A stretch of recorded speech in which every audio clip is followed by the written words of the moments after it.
Le terrain en fait se situe sur une entrée de ville, sur un axe important qui vient depuis Évian-les-Bains. Donc c'est d'un côté l'avenue Jules Ferry, de l'autre côté le clos Bandré, qui est doublé par la voie ferrée. On a des traitements différenciés entre l'attique, entre le soubassement. Donc on aime bien travailler si possible des matériaux bruts ou des matériaux naturels comme le métal en couronnement ou le béton matricé ou texturé ou lasuré sur les pieds de façade qui sont de cette manière aussi protégés.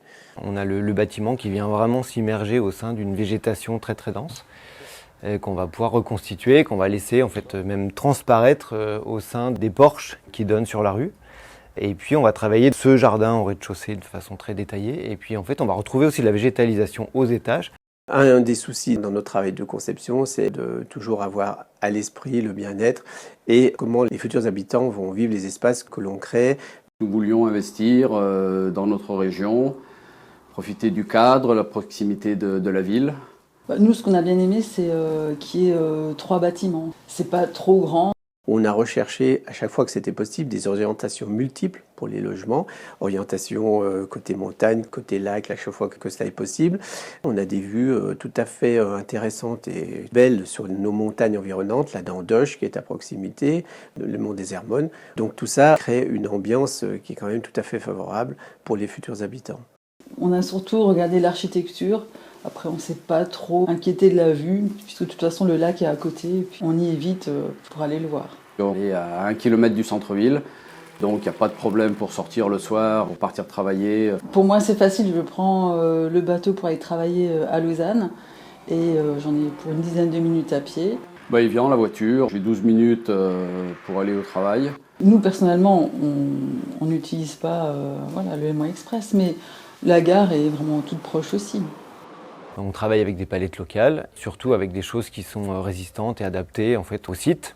Par exemple des érables locaux qui vont avoir des visages un peu différents au fil des saisons, avec des changements de feuillage qui vont varier du jaune au brun, au rouge à l'automne. On va travailler sur des associations d'arbres fruitiers ornementaux, donc des pommiers à fleurs, des poiriers à fleurs, des cerisiers à fleurs. Dès qu'on a eu à réfléchir sur ce projet, on a jeté sur le papier une première esquisse à main levée en disant voilà l'idée, trouver un plan qui permette de faire la relation entre les deux axes principaux.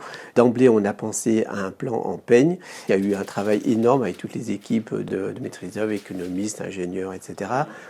Le maître d'ouvrage qui a ses contraintes et qui sont évidemment à prendre en compte, qui nous a adjoint un paysagiste qui a fait un très bon travail aussi.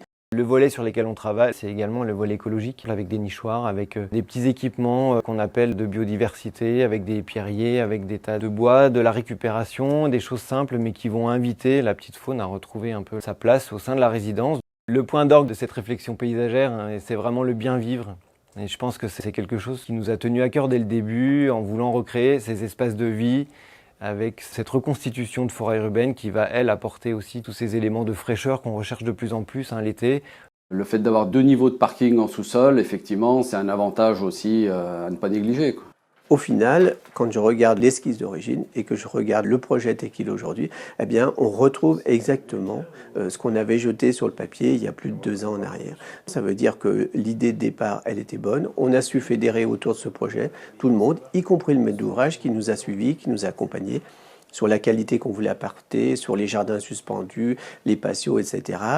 Le confort d'habiter, le bien vivre, c'est vraiment des points sur lesquels on insiste dans toutes nos conceptions. C'est quand même une avenue qui est assez calme, donc je crois que c'est un joli coin quand même.